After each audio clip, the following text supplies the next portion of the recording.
Graines de Curieuse, le podcast qui dévoile une facette de la vie d'une femme. Je m'appelle Isabelle Weber, je suis journaliste et vis à Bienne en Suisse depuis plus de 20 ans. J'aime les histoires et je suis curieuse de l'autre. Mon envie, vous faire découvrir l'une des faces cachées des habitantes de ma région. Celles qu'on croise sans pour autant deviner le trésor qu'elles recèlent. Peut-être un voyage, une réussite, une épreuve, une expérience. Allons savoir. Ce podcast paraît tous les vendredis sur le site dédié grainesdecurieuse.ch avec le chiffre 2 entre les deux mots. Abonnez-vous sur Apple Podcast ou sur les applications d'Android et suivez son actu sur la page Facebook Graines de Curieuse.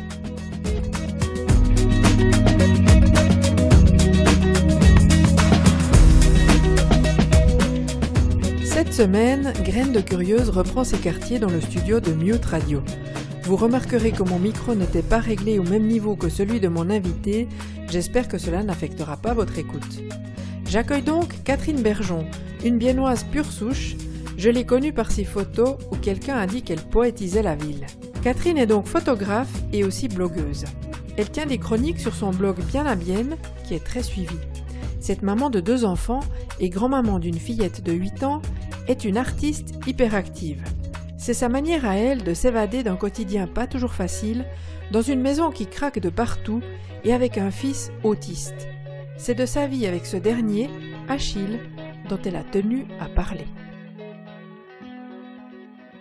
Bonjour Catherine. Salut Lisa. Catherine Bergeon, de quoi tu vas nous parler aujourd'hui? J'aimerais vous parler de ma vie avec mon fils, Achille, qui est autiste.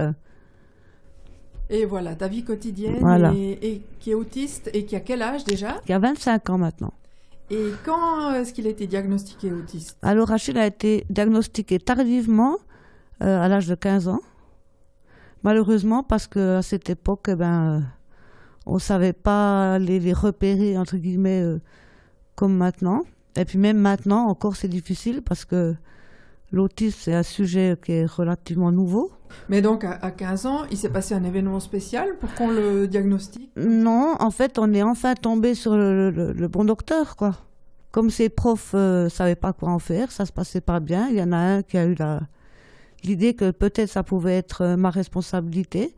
Donc, du coup, on a eu une enquête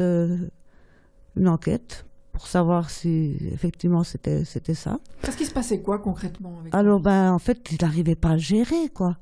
Un enfant autiste en classe, mais c'est juste... même si il était déjà dans une classe spéciale, ils n'arrivaient pas à le gérer. Il se mettait sous son pupitre. Les autres l'utilisaient comme tête de turc. Il lui cassait ses affaires. C'était horrible, quoi. Et au niveau du travail scolaire, donc, ça fonctionnait pas? Alors, malgré qu'il est très intelligent et puis il a des grandes capacités, il pouvait pas il pouvait pas travailler, il pouvait pas parce qu'il faut savoir une chose, c'est que donc il a le syndrome d'Asperger. Il y a beaucoup de formes d'autisme, mais lui il a celle-là, et même beaucoup de formes dans la forme. Il est très susceptible, ça c'est un point qui est assez commun à tous les autistes. Et donc dès qu'on rigole, c'est pour lui. Dès qu'il y a une phrase qu'il n'entend pas bien, il pense aussi que c'est pour lui. Puis, un peu paranoïaque. Du coup, Du coup, il est souvent mal, même si ça n'y était pas destiné. Mais là, en l'occurrence, ça y était souvent destiné. Et puis, il a beaucoup souffert. Donc, j'étais pas du tout contente qu'on fasse cette enquête, mais finalement, de rencontrer des médecins, d'essayer de trouver une solution, j'étais contente parce que je savais que ça venait pas de moi. Enfin, j'espérais, parce que là, à la fin, on a le doute. Et là, on débutait plusieurs années d'enfer, on peut pas dire autrement, où on l'a trimballé de droite à gauche pour chercher ce qu'il avait. On est allé jusqu'à Davos même, c'est pour dire. Hein.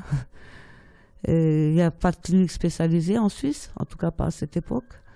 Et personne ne trouvait ce qu'il avait. Jusqu'à ce que, heureusement, on tombe sur un docteur plus qualifié que les autres, un spécialiste de l'adolescence qui l'a diagnostiqué quand il avait 15 ans.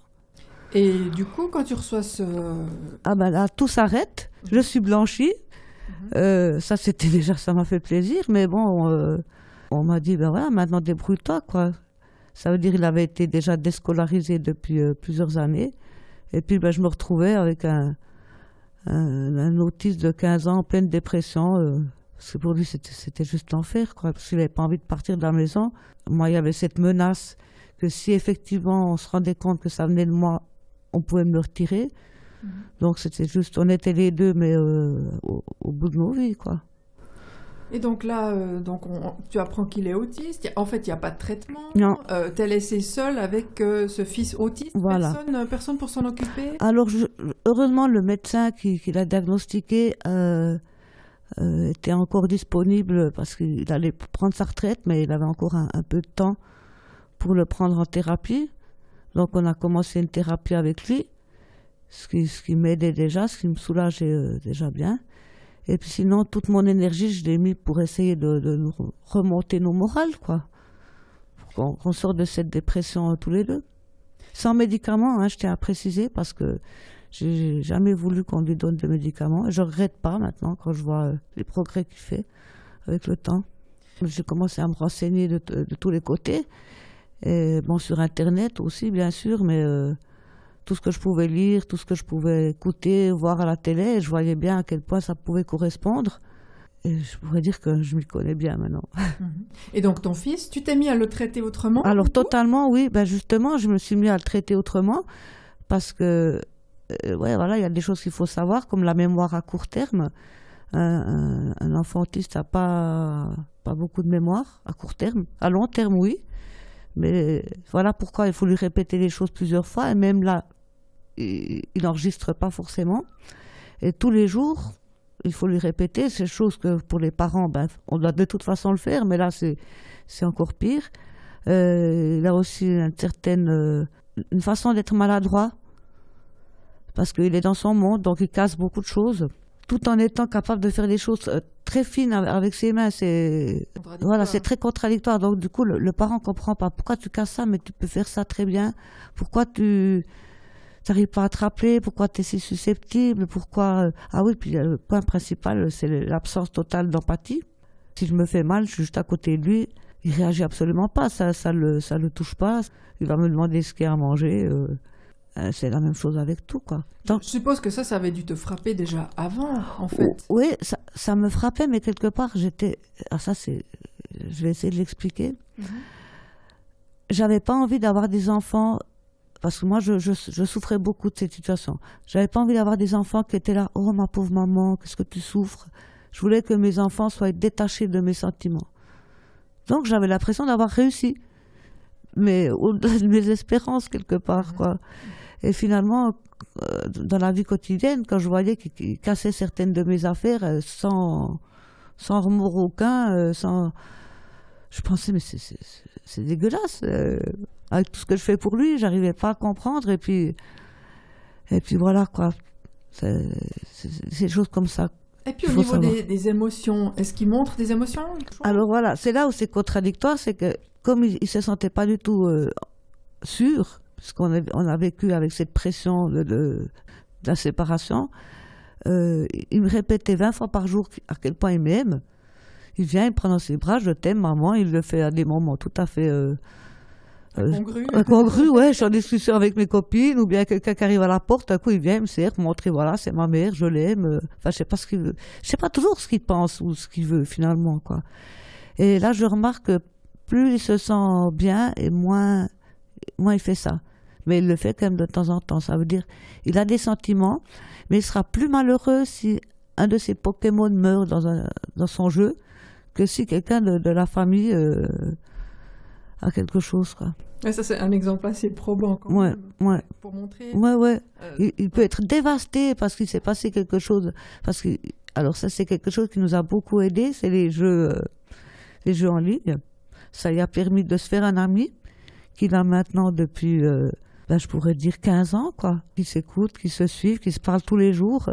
Ils ont même réussi à partir en vacances quelques jours ensemble. Donc c'est pour dire à quel point il a progressé, parce qu'il ne pouvait plus sortir ou faire juste des petites incursions dehors, mais très brèves, ou alors très tard la nuit pour pas qu'on le voie. Un copain de jeu, ouais, qui est devenu son ami dans la vie. parce que la maman de ce jeune homme a remarqué que c'était important pour son fils. Alors elle est venue depuis la France avec lui, passer quelques jours ici pour qu'il puisse faire vraiment connaissance. Et ça, c'est fabuleux, quoi. C'est vraiment quelque chose d'inespéré.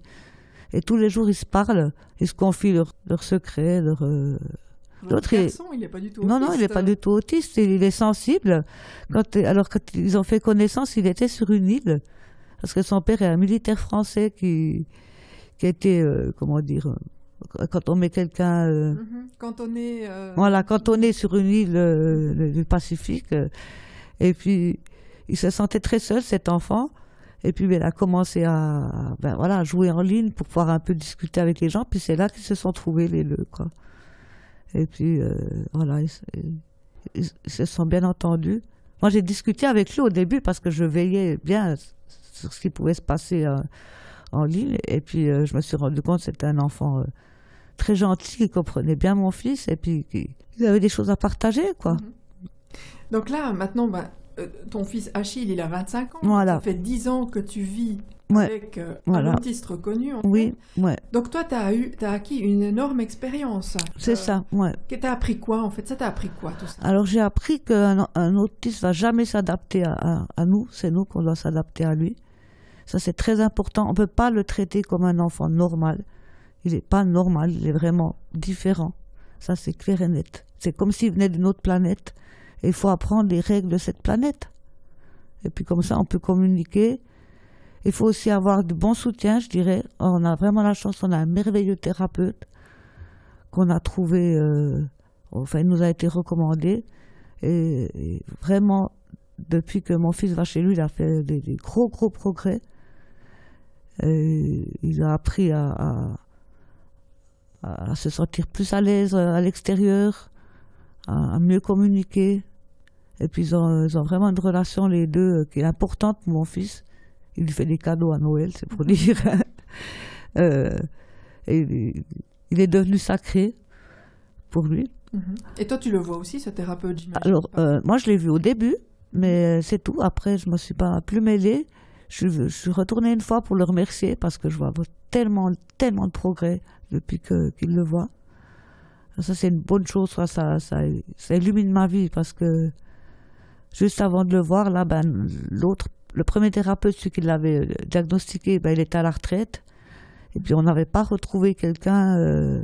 Et mon fils voulait plus, quoi. Parce que pour qu'il arrive à faire rentrer quelqu'un dans sa vie, que ce soit mes amis, il y a des gens qui viennent pratiquement tous les jours chez moi dont il ne sait pas le prénom encore. Ça l'intéresse pas, quoi. Ou qu'il ne reconnaît pas. Pour qu'il reconnaisse quelqu'un, pour qu'on arrive à rentrer dans sa bulle, ça met long, quoi. Et toi, donc, tu as appris quoi par rapport à ça? À vivre avec un extraterrestre? À vivre avec un extraterrestre, ouais, ça c'est une très bonne définition. Mais ça t'a appris quoi sur toi-même? Ça m'a appris que... Bon, ça, je pense, je m'en doutais déjà que pour mes enfants, je ferai tout, quoi. Ça, c'est clair. Qui passe en premier. Et puis aussi, mon fils, il a cette intelligence des Asperger qui est vraiment passionnante. Parce qu'il s'intéresse à toutes sortes de choses. Il est tout le temps sur Internet, mais pas seulement sur des jeux. Il s'y connaît pratiquement sur tout. Et il est capable de... Parfois même, je lui demande des conseils. Parce qu'il est capable de synthétiser les informations avec tellement de précision. Il est toujours tellement honnête. Il sera, voilà, sans filtre, c'est ça. Et c'est bon d'avoir quelqu'un comme ça dans sa vie. C'est aussi très pénible, hein, ça. En plus, tu lui as dit, tu as parlé avec lui de cette émission qu'on allait enregistrer. Comment il a réagi? Alors d'abord, il a demandé si j'allais parler de moi ou si j'allais parler de lui. Question très sensée d'ailleurs. Ouais, voilà, c'est ça, c'est la première question qu'il a posée. J'ai dit les deux. Et puis après, j'ai demandé de réfléchir si je pouvais dire quelque chose, qui lui semblait important. Et puis il a réfléchi, mais finalement, il m'a rien dit, quoi. Il n'avait pas de message à faire passer. Il n'avait pas de message à faire passer, non. Ça c'est typique. Hein. Tu conseilles souvent des mamans qui s'adressent à toi. Voilà. Qu'est-ce que tu leur dis à une maman qui te dit, voilà, oh, je viens de découvrir que mon enfant est autiste? Ça m'arrive qu'on m'adresse des mamans et j'aimerais leur dire déjà que l'autisme, c'est pas une maladie. Parce qu'il y a encore des gens qui pensent que l'autisme, c'est une maladie. Donc, on ne l'attrape pas, on n'en guérit pas, on ne le soigne pas réellement, disant qu'on peut vivre avec. Et puis, ce que je conseille à ces mamans, c'est de s'intéresser, quoi. Mais de s'intéresser à leur enfant. Parce que leur enfant, il ne sera pas comme l'enfant de quelqu'un d'autre. Et ce qu'ils jouent avec leur enfant, ça ne va pas forcément jouer avec un autre, même s'il a exactement la même pathologie sur le papier. De trouver des bons thérapeutes. Si ça ne va pas avec un, d'en changer. Et surtout, elle devenir le spécialiste ou la spécialiste de son enfant, parce que c'est la personne la mieux placée, c'est quand même sa mère, quoi. Et aussi par rapport aux autres enfants, c'est pas toujours facile. Moi, j'ai aussi une fille pour qui ça a été très dur parce que mon fils cassait ses affaires, il pillait le frigo régulièrement. Et ça, c'est aussi pénible. Il faut pas les comparer. Ils sont différents. On peut pas les élever de la même façon. Ça, c'est clair. Et si on a envie, si on trouve le moyen de communiquer avec son enfant, mais c'est génial, quoi. On aura des cadeaux, il a un sens de l'humour, mais c'est juste fabuleux, quoi. En l'occurrence, tu vis avec ton fils, donc il vit encore à la maison, voilà. À 25 ans. Est-ce que, par exemple, tu aurais eu la possibilité de le placer quelque part ou c'est vraiment impossible? Comment ça se passe? Alors lui, il ne voulait pas. C'était exclu. L'Office de la jeunesse mettait une pression dans ce sens. Bon, il ne savait pas non plus ce qu'il avait, hein, mais il cherchait un endroit comme ça où on aurait pu éventuellement le traiter, le diagnostiquer. Et il a fait des essais, il est allé, et chaque fois, comme il n'avait pas envie de rester, alors si c'était un endroit où il avait besoin de montrer ses capacités, il ne les montrait pas. Et si c'était un endroit où, comment dire, l'inverse, quoi. Qui savait bien jouer. Il savait très bien jouer. Et chaque fois, on me disait, oh non, mais votre fils, il est trop intelligent ici, il va baisser de niveau, c'est pas possible. Et puis, si c'était l'inverse, on me disait, oh, il va jamais s'adapter parce qu'il est trop ci, pas assez ça. Il savait très bien quoi faire pour qu'on ne le garde pas, quoi. De toute façon, il voulait rester à la maison, c'est clair. Et puis, est-ce qu'il y aurait une possibilité pour lui de travailler, par exemple? Non, ça, c'est pas possible. Il a été reconnu par l'AI incapacité de travailler à 100%. Pourtant, tout le long de l'expertise, il n'a pas arrêté de répéter au médecin qu'il n'était pas malade, qu'il n'avait rien, tout en relevant son t-shirt jusque par-dessus sa tête. Donc, c'était assez... On a eu de la chance qu'on est tombé sur quelqu'un de bien qui a vraiment compris, voilà. C'est ce stade-là où c'est difficile de faire quelque chose. Il peut faire quelque chose de par lui-même, il pourrait très bien écrire un livre, il pourrait inventer un jeu vidéo. D'ailleurs, il teste régulièrement des jeux vidéo des jeux en ligne pour des compagnies avant qu'ils sortent, pardon. Pour lui, c'est très normal d'avoir ce niveau si haut à des jeux qui sont extrêmement compliqués, avec des paramètres, des centaines de paramètres qu'il connaît par cœur. Et pour lui, c'est normal. Donc, il a des grandes capacités. Et maintenant, déjà, il fallait le sortir de la dépression. Ça a duré des années. On pourrait dire maintenant, on en est sorti, mais il est encore fragile, quoi. Par contre, ouais, il cherche, quoi. Mais travailler dans n'importe quoi, dans un atelier, ou bien s'il y a des autres, ça va pas, quoi. Il doit faire quelque chose avec une personne, ou bien de par lui-même. Donc en fait, tu te prépares toi, ou tu es déjà habitué à le prendre en charge complètement? Alors, moi, s'il le faut, je suis prête à rester toute ma vie avec lui, ça c'est pas un problème. Par contre, je remarque que petit à petit, parce qu'avant je pouvais pas sortir un quart d'heure, je revenais, il était en sang, ou bien il laissait des plaques allumées, c'était aussi pour me dire, sors pas, reste avec moi. Alors ça s'est calmé, mais... je suis quand même toujours inquiète, forcément, à l'idée qu'il pourrait être seul, même si je l'accepterais parce qu'il a envie de prendre son indépendance. Même, je ne sais pas vraiment s'il est prêt, mais s'il veut le faire et puis qu'il le fait, vu qu'il a 25 ans quand même, je le soutiendrai comme j'ai toujours fait, quoi. Donc tu ne sais pas trop de quoi l'avenir peut faire. Toi, tu donnes tout à ton fils et voilà, t'es là pour lui. En fait. Oui, mais s'il part, je ne serai pas désemparée, quoi. Je sais quoi faire. J'ai trouvé de quoi m'occuper à la maison et bien m'occuper. Et puis finalement, c'est peut-être aussi grâce à ça que j'ai trouvé ma vocation, quoi. donc de photographe, de blogueuse. Donc tu écris un blog qui s'appelle Bien à Bienne, Oui. Bien à Bienne, Oui. et c'est une sorte de chronique un petit peu journalière. Donc pour ceux qui s'intéressent à ton quotidien, ils peuvent lire tes chroniques, tes histoires. Tu racontes beaucoup de choses qui t'arrivent, aussi qui arrivent à tes amis, à tes proches. C'est un peu ton univers en fait de décrire ce qui se passe. Autour de moi, C'est oui. ta façon de t'évader finalement. Ben oui, ça m'a beaucoup aidé. Aussi d'avoir des gens qui me lisent et puis qui m'en parlent, ça fait plaisir. Hein. Ça permet de rencontrer des gens étonnants des fois. Hein. Et puis donc, ça, je l'aurai toujours. Et aussi la photo. Et puis d'être indépendante, ça c'est vraiment formidable. Parce qu'au début, j'étais obligée d'être assistée. Hein. J'avais pas le choix, il fallait que je reste à la maison. Et puis, j'arrivais pas à faire comprendre aux œuvres sociales que je pouvais pas partir travailler toute la journée, même si j'étais capable. Et laisser mon fils tout seul, c'était juste pas possible. Et puis finalement, j'ai bien fait d'en partir puisque j'arrive à me débrouiller, même si je ne gagne pas énormément, je me débrouille. De toute façon, on ne pourrait pas faire des choses comme des familles normales, partir en vacances ou bien... On peut un petit peu. Il est parti 3 jours à Polymanga l'année passée pour la première fois, avec son ami justement. Mm-hmm. Et cette année, il se prépare de nouveau... il s'est préparé pendant une année, quoi, pour partir ces 3 jours. C'est une immense victoire, quoi. Peut-être que c'est le début de l'autonomie, en fait. Oui, mais oui, ça c'est clair. C'est clair. Chaque jour, il fait un pas vers une certaine autonomie. Après, jusqu'où ça peut aller, j'en sais rien. Mais moi, je suis prête dans les 2 sens. C'est pas une vie facile. Il faut se préparer à beaucoup de choses. Oui, il y a encore une dernière chose que je voulais ajouter. C'est que souvent, l'entourage ne comprend pas. Et puis, il va venir vous conseiller. Mais il doit faire ci, il doit faire ça. Il faut qu'il fasse du sport. Il faut qu'il... C'est une souffrance parce que bien sûr on a déjà tout essayé et puis on sait très bien que ça ne marche pas.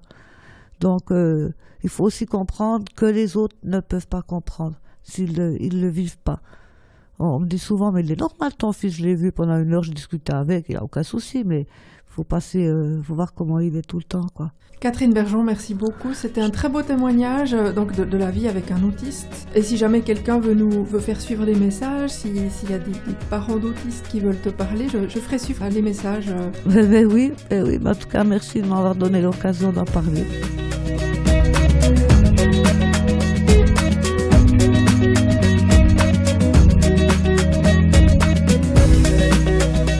J'espère que cet épisode vous a plu. Ne manquez pas de m'envoyer un commentaire sur Facebook à Graines de Curieuse ou de vous abonner à ma newsletter sur le site www.grainesdecurieuse.ch avec un 2 entre les 2 mots. Soyez heureux et à vendredi.